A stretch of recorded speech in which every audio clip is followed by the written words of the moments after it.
Hi dears, നമ്മളിന്ന് general economics ആണ് നോക്കാൻ പോകുന്നത്. അതിൽ യൂണിറ്റ് 1 ഇൻട്രൊഡക്ഷൻ ടു എക്കണോമിക്സ്. എന്താണ് ഈ എക്കണോമിക്സ്? എക്കണോമിക്സ് എന്നത് സിമ്പിളായി പറയുകയാണെന്നുണ്ടെങ്കിൽ അതൊരു സോഷ്യൽ സയൻസ് ആണ്. മനുഷ്യന് അവന് ലഭിക്കുന്ന റിസോഴ്സസ് ഉപയോഗിച്ചുകൊണ്ട് അവൻ്റെ ഒരിക്കലും അവസാനിക്കാത്ത ആവശ്യങ്ങൾ, അതായത് അൺലിമിറ്റഡ് വാണ്ട്സ്, അവൻ എങ്ങനെ നേടിയെടുക്കുന്നു എന്നതിനെക്കുറിച്ച് പഠിക്കുന്ന ഒരു ശാഖയാണ് എക്കണോമിക്സ്. നമുക്ക് എന്തൊക്കെ റിസോഴ്സസ് ആണുള്ളത്? Land, pure air, water, forest products, trees, അങ്ങനെ പലവിധ റിസോഴ്സസ് ഉണ്ട്. പക്ഷേ ഈ റിസോഴ്സസ് ഒക്കെ എന്താണ്? ലിമിറ്റഡ് ആണ്. അതുകൊണ്ട് മനുഷ്യൻ്റെ ആവശ്യങ്ങൾ ലിമിറ്റഡ് ആവുന്നുണ്ടോ? ഇല്ല. മനുഷ്യൻ്റെ ആവശ്യങ്ങൾ തീരാതെ അവസാനിക്കാതെ അങ്ങനെ കിടക്കുകയാണ് അല്ലേ? അൺലിമിറ്റഡ് വാണ്ട്സ് ആണ് മനുഷ്യനുള്ളത്. അതുകൊണ്ട് നമുക്ക് എന്താണ് വേണ്ടത്? കൺസിഡറിങ് ദ ലിമിറ്റഡ് റിസോഴ്സസ്, ഏറ്റവും ആവശ്യമുള്ളത് എന്താണെന്ന് തിരഞ്ഞെടുക്കുക. റിസോഴ്സസ് എഫിഷ്യൻ്റ് ആയിട്ട് ഉപയോഗിക്കാം. Achieve maximum possible benefit out of the resources, ഏറ്റവും കൂടുതൽ ലാഭം കിട്ടുന്ന വിധത്തിൽ മനസ്സിലാക്കി പ്രവർത്തിക്കുക. ഇതൊക്കെയാണ് എക്കണോമിക്സ് നമ്മളെ പഠിപ്പിക്കുന്നത്. നമ്മൾ നേരത്തെ പറഞ്ഞു എക്കണോമിക്സ് എന്നുള്ളത് ഒരു തരത്തിൽ പറഞ്ഞാൽ സോഷ്യൽ സയൻസ് ആണ് എന്നുള്ളത്. എന്താണ് ഈ സോഷ്യൽ സയൻസ്? മനുഷ്യരും സൊസൈറ്റിയും തമ്മിലുള്ള ബന്ധം പഠിക്കുന്ന ഒരു ശാസ്ത്രമാണ്. ഈ സോഷ്യൽ സയൻസിൽ politics, history, sociology, psychology, ethics ഇതൊക്കെ ഉൾപ്പെടുന്നുണ്ട്. അതുപോലെ തന്നെ എക്കണോമിക്സ് ഉൾപ്പെടുന്നുണ്ട്. പക്ഷേ എക്കണോമിക്സ് എന്താണ്? സോഷ്യൽ സയൻസിൽ ഒരു പ്രത്യേക സ്ഥാനം വഹിക്കുന്നുണ്ട്. അതെന്തുകൊണ്ടാണ്? ലിമിറ്റഡ് റിസോഴ്സസും അൺലിമിറ്റഡ് വാണ്ട്സും കൈകാര്യം ചെയ്യുന്ന മനുഷ്യൻ്റെ സ്വഭാവം എക്കണോമിക്സ് പഠിക്കുന്നുണ്ട്. അതുകൊണ്ടാണ് സോഷ്യൽ സയൻസിൽ എക്കണോമിക്സിന് ഒരു പ്രത്യേക സ്ഥാനമുള്ളത്. പ്രശസ്ത എക്കണോമിസ്റ്റ് ആയിട്ടുള്ള പോൾ എം സാമുവൽസൺ എക്കണോമിക്സിനെ പറ്റി എന്താണ് പറയുന്നത്? Economics is A queen of social science. ഇത് പറയാൻ കാരണം എന്താണ്? എക്കണോമിക്സ് എന്നുള്ളത് പ്രധാനപ്പെട്ട ഒരു സബ്ജക്റ്റ് ആണ് എന്നുള്ളത് കാണിക്കാൻ വേണ്ടിയിട്ടാണ്. അപ്പോൾ ചുരുക്കി പറഞ്ഞാൽ എക്കണോമിക്സ് എന്നുള്ളത് മനുഷ്യൻ എങ്ങനെ ലിമിറ്റഡ് റിസോഴ്സസ് ഉപയോഗിച്ചുകൊണ്ട് അവൻ്റെ അൺലിമിറ്റഡ് വാണ്ട്സ് നിറവേറ്റുന്നു എന്ന് പഠിക്കുന്നതാണ്. ഇത് സൊസൈറ്റിയിൽ ജീവിക്കുന്നവരുടെ സെലക്ഷനും ബിഹേവിയറും പഠിക്കുന്നുണ്ട്. അതുകൊണ്ടാണ് ഇത് സോഷ്യൽ സയൻസിൻ്റെ ഭാഗമായി കണക്കാക്കുന്നത്. അപ്പോൾ ഇത്രയും കാര്യങ്ങളാണ് economics as A social science എന്നുള്ള ഭാഗത്ത് ഡിസ്കസ് ചെയ്യാനുള്ളത്. അടുത്തതാണ് ഒറിജിൻ ഓഫ് എക്കണോമിക്സ്, എക്കണോമിക്സിൻ്റെ ഉത്ഭവം. ഇക്കണോമി എന്ന ഗ്രീക്ക് വേർഡിൽ നിന്നാണ് എക്കണോമിക്സ് എന്ന വേർഡ് ഡിറൈവ് ചെയ്ത് വന്നിട്ടുള്ളത്. ഇതിൻ്റെ അർത്ഥം എന്താണ്? ഹോം മാനേജ്മെൻറ്റ് എന്നുള്ളതാണ്. പഴയ കാലത്ത് നമ്മൾ എക്കണോമിക്സ് എന്ന വേർഡിന് പകരം പൊളിറ്റിക്കൽ എക്കണോമി എന്ന വേർഡായിരുന്നു യൂസ് ചെയ്തിട്ടുണ്ടായിരുന്നത്. ഫാദർ ഓഫ് എക്കണോമിക്സ്, എക്കണോമിക്സിൻ്റെ പിതാവ് ആഡം സ്മിത്ത് എന്ന സ്കോട്ടിഷ് എക്കണോമിസ്റ്റാണ്. ഇദ്ദേഹം 1723 ജനിച്ച് 1790 അന്തരിച്ചു. എക്കണോമിക്സിനെ ഒരു ശാസ്ത്രീയ പഠനശാഖയായി മാറ്റുന്നതിൽ ആഡം സ്മിത്ത് വലിയ പങ്ക് വഹിച്ചിട്ടുണ്ട്. അദ്ദേഹം 1776 ഒരു പുസ്തകം രചിച്ചു. അതാണ് വെൽത്ത് ഓഫ് നേഷൻസ്. ഇത് എക്കണോമിക്സിൻ്റെ അടിസ്ഥാന ഗ്രന്ഥമായിട്ട് കണക്കാക്കപ്പെടുന്നു. ഇതുകൊണ്ടൊക്കെയാണ് ഫാദർ ഓഫ് എക്കണോമിക്സ് എന്ന് ആഡം സ്മിത്തിനെ വിളിക്കുന്നത്. അപ്പോൾ ഒറിജിൻ ഓഫ് എക്കണോമിക്സ് എന്നൊരു ഭാഗത്ത് എന്താണ് പറയുന്നത്? എക്കണോമിക്സ് എന്ന വേർഡ് ഗ്രീക്ക് വാക്കായിട്ടുള്ള ഒയിക്കണോമിയയിൽ നിന്നാണ് വന്നത്. പഴയ കാലത്ത് എക്കണോമിക്സ് എന്നതിന് പകരം പൊളിറ്റിക്കൽ എക്കണോമി എന്നാണ് വിളിച്ചിരുന്നത്. ആഡം സ്മിത്താണ് എക്കണോമിക്സിൻ്റെ പിതാവ്. അദ്ദേഹത്തിൻ്റെ പ്രശസ്തമായിട്ടുള്ള കൃതിയാണ് വെൽത്ത് ഓഫ് നേഷൻസ്. അത് 1776 രചിച്ചിട്ടുള്ളത്. അപ്പോൾ ഇത്രയും ക്ലിയർ ആയില്ലേ? അടുത്തതാണ് ഡെഫിനിഷൻസ് ഓഫ് എക്കണോമിക്സ്. എക്കണോമിക്സിൻ്റെ ഡെഫിനിഷൻസ്. കനേഡിയൻ എക്കണോമിസ്റ്റ് ആയിട്ടുള്ള ജേക്കബ് വിനർ എക്കണോമിക്സിനെ പറഞ്ഞു വെച്ചിട്ടുള്ളത് എക്കണോമിസ്റ്റുകൾ എന്താണോ ചെയ്യുന്നത് അതാണ് എക്കണോമിക്സ് എന്നുള്ളതാണ്. ഇങ്ങനെ പറയാനുള്ളൊരു കാരണം എന്താണെന്ന് വെച്ചാൽ ഓരോ എക്കണോമിസ്റ്റുകൾ വരുമ്പോഴും അവർ ഓരോ definitions തന്നുകൊണ്ടിരിക്കുകയാണ്.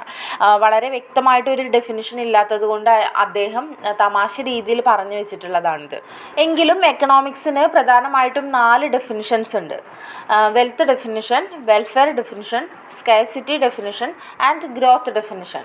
Wealth definition. Who is the father of economics? Adam Smith അല്ലേ?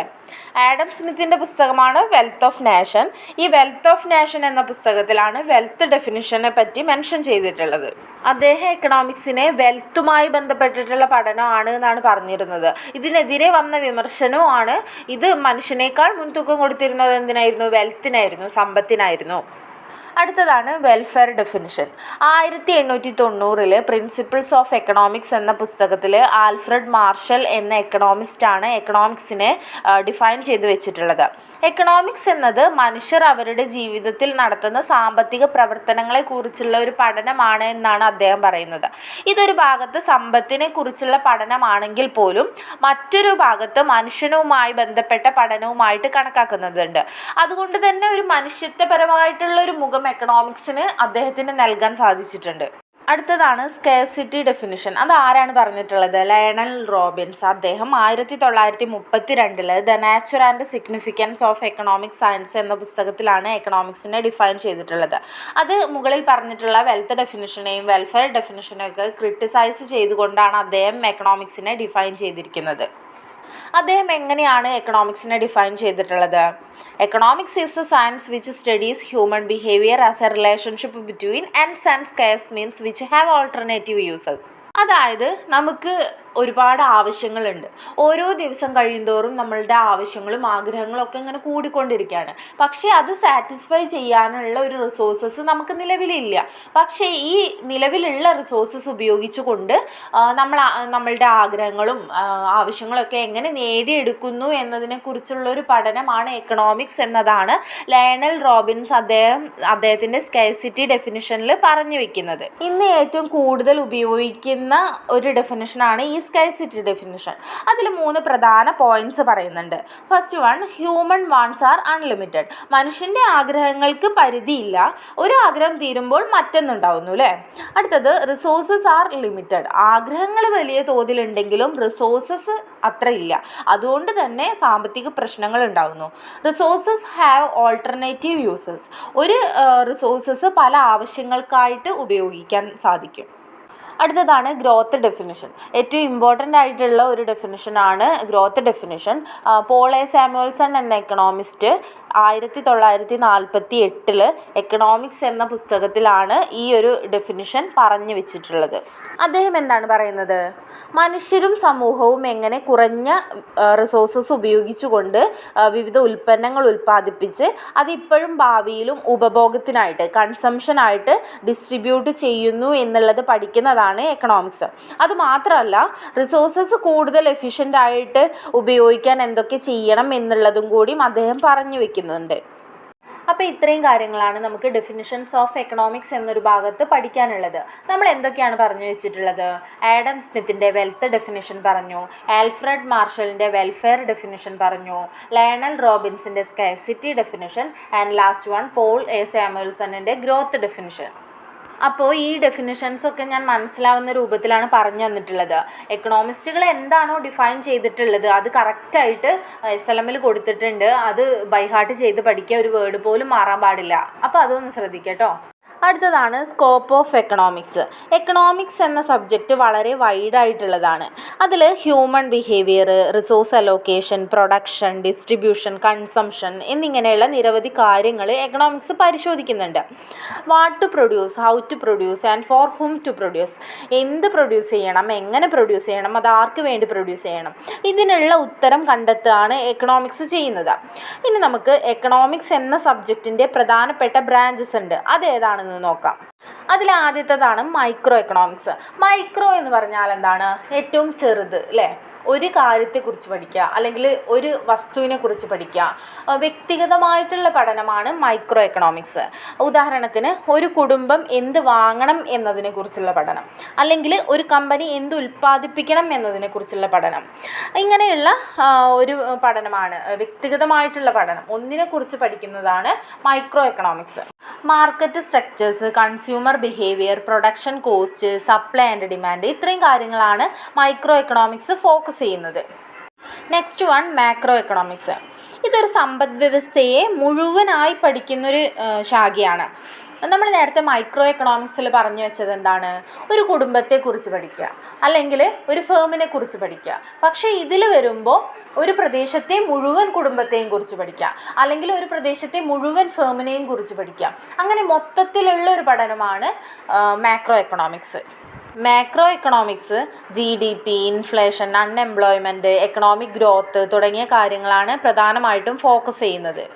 ഫിസ്ക്കൽ പോളിസി സർക്കാരിൻ്റെ ധനനയം, മോണിറ്ററി പോളിസി പണനയം, ഇൻ്റർനാഷണൽ ട്രേഡ്, ഇതെല്ലാം ഉൾപ്പെടുത്തി ഒരു രാജ്യത്തിൻ്റെ മൊത്തത്തിലുള്ള എക്കണോമിക് പെർഫോമൻസ് ആണ് മാക്രോ എക്കണോമിക്സ് വിലയിരുത്തുന്നത്. അടുത്തതാണ് പബ്ലിക് എക്കണോമിക്സ്. ഇത് സർക്കാരിൻ്റെ സാമ്പത്തിക ഇടപെടലുകളെ കുറിച്ചുള്ള പഠനമാണ്.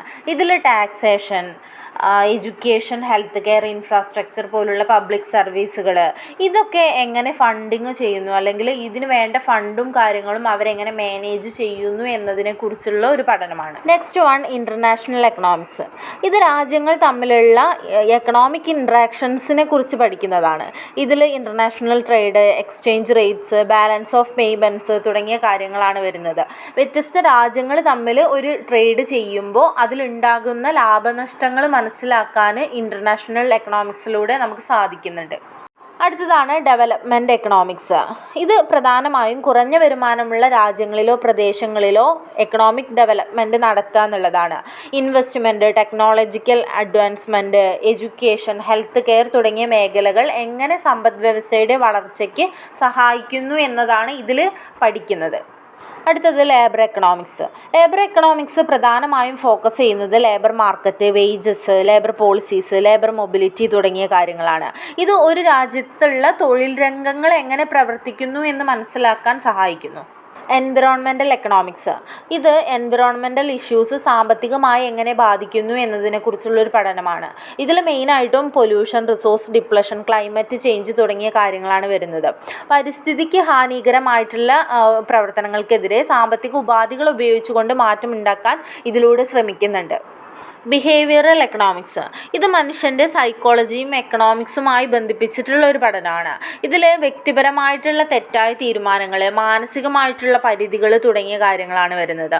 മനുഷ്യർ എങ്ങനെയാണ് തെറ്റായ ചില സാമ്പത്തിക തീരുമാനങ്ങൾ എടുക്കുന്നത് എന്നത് മനസ്സിലാക്കാൻ വേണ്ടിയിട്ടുള്ളതാണ് behavioural economics. Last one financial economics. Financial economics explore ചെയ്യുന്നത് stock market, bond market, investment decisions, risk management തുടങ്ങിയ കാര്യങ്ങളാണ്. ഇതിലൂടെ നമുക്ക് ഫിനാൻഷ്യൽ മാർക്കറ്റിൻ്റെ പ്രവർത്തനം എങ്ങനെയാണ് എന്നുള്ളത് നമുക്ക് മനസ്സിലാക്കാൻ സാധിക്കും. അപ്പോൾ ഇത്രയാണ് സ്കോപ്പ് ഓഫ് എക്കണോമിക്സിൽ നമുക്ക് പഠിക്കാനുള്ളത്. അടുത്തത് ഡിഫറെൻറ്റ് എക്കണോമിക് സിസ്റ്റംസ്. വ്യത്യസ്ത എക്കണോമിക് സിസ്റ്റംസ് ഏതൊക്കെയാണ്?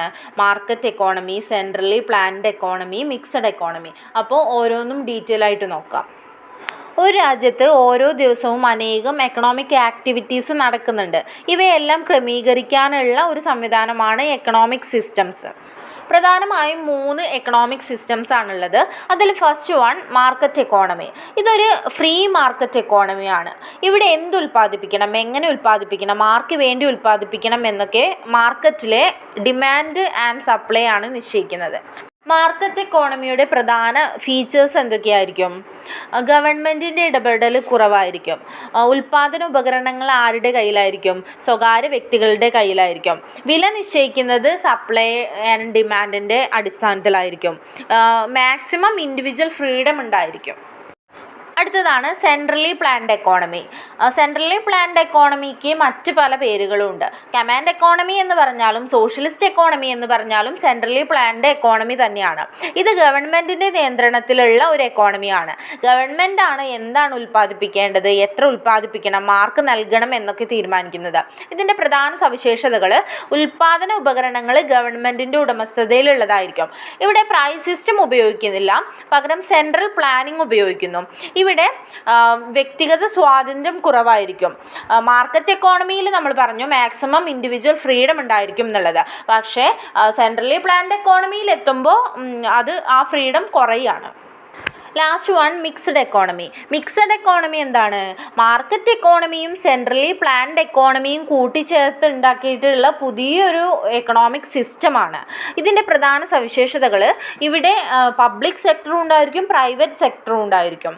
പ്രൈവറ്റ് സെക്ടേഴ്സ് മാർക്കറ്റിനെ ഡിപ്പെൻഡ് ചെയ്താണ് പ്രവർത്തിക്കുന്നത്.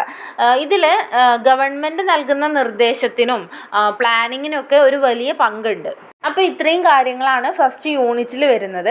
ഇതിൻ്റെ നോട്ട്സ് ഞാൻ ഗ്രൂപ്പിൽ അപ്ലോഡ് ചെയ്യുന്നതാണ്. അതുപോലെ അസൈൻമെൻറ്റ് സെറ്റ് 1, സെറ്റ് 2 അസൈൻമെൻറ്റ്സ് ഗ്രൂപ്പിൽ അവൈലബിൾ ആണ്.